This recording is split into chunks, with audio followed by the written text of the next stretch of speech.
بسم الله الرحمن الرحیم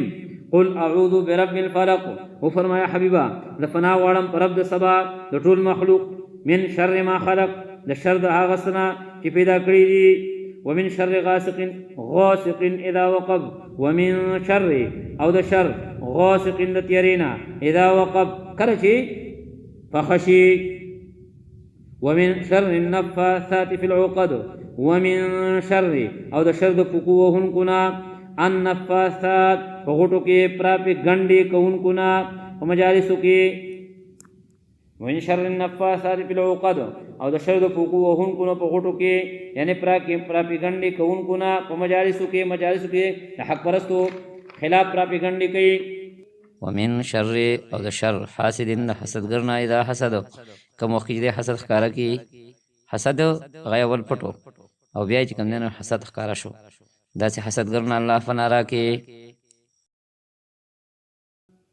سورۃ الفلق مکی سورۃ ہو، تحویب ترتیب مصحفی سره یو سل دی لسم نمبر ہو، نزولی ترتیب سره شلم نمبر ہو. سورۃ الفلق ربط او مناسبت مخ کی سورتونو سره، چې مخ کی سورۃ التوحید سورۃ اخلاص کې ذکر د قیمتي خزانه او شو چې توحید وو، دلته وایي د دې خزانه حفاظت وکړه، ځکه کله چې یو قیمتي سیدی دغه د کوم دنو بیا یرومي د حفاظت پکای کنه، ستا په سینه کې د الله توحید پروت دی، نو د دې غلو ډاکوانو نه حفاظت وکړه. حفاظت پړانګ لول نه کیږي بلکې هغه په دې صورت باندې کیږي چې شیطان دی او دارنګي باطل پرست دي، انسانانو دي او پیریانو دي. نو مخکې صورت کې ذکر د قیمتي خزانه د توحید شو، سورۃ التوحید او سورۃ اخلاص کې. نو په سورۃ الفلق کې وایي د دې خزانه حفاظت وکړه، دا سورتونه وایا. او په دې صورت کې ګوره قل اعوذ برب الفلق، په دې کې د رب صفات یو ځل راړو،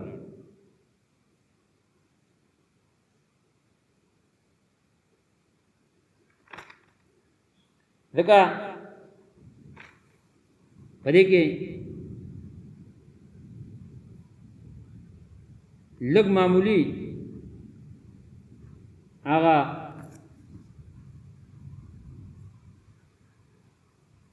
چې دومره خطر پکې نشته،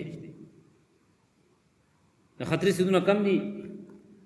نو د رب نه پناه وغواړه، نو یو پرې د رب لفظ راړو.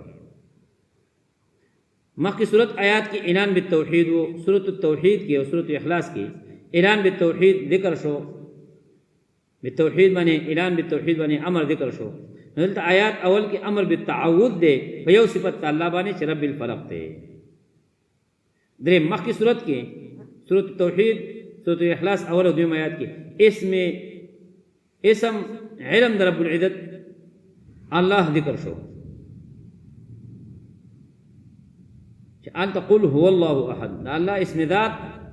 اسم عالم غیر ذکر کو اول آیات کی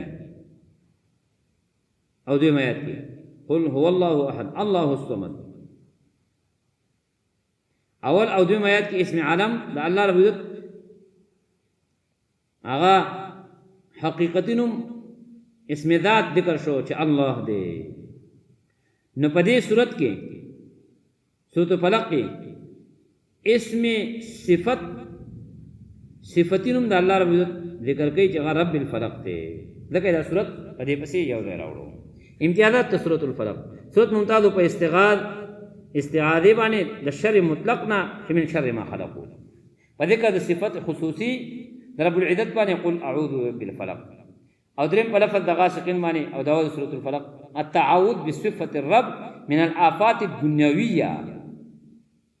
خلاصه سورۃ الفلق سورۃ کې څلور قسم شرورنا په صفت الله سره پناه وغوښتلې، د فاده حفاظت د توحید چې زمونږ د ناکاره مخلوق د شبهات او باطلو په وجه د توحید نه کاږن شي، آیات دویم کې شر مطلق او آیات دریم کې او پنځم کې شرور ثلاثه ادري شر. بسم الله الرحمن الرحیم قل اعوذ برب الفلق او فرمایا حبیبا د فنا واړم پر رب د سبا د ټول مخلوق من شر ما خلق د شر د هغه سنا چې پیدا کړی دي ومن شر غاسق اذا وقب ومن شر او د شر غاسق د تیرینا اذا وقب کله چې فخشي ومن شر النفاثات في العقد ومن شر او د شر د فقوهن کنا النفاثات پغټو کې پراپی ګنډي کون کنا په مجالسو کې ومن شر النفاثات في العقد او د شر د فقوهن کنا پغټو کې یعنی پراپی ګنډي کون کنا په مجالسو کې د حق پرستو خلاف پراپی ګنډي کوي ومن شر او د شر حاسد د حسدګر نه اذا حسد کوم وخت چې حسد ښکارا کی حسد غیب الپټو او بیا چې کوم نه حسد ښکارا شو دا چې حسدګر نه الله فنا را کې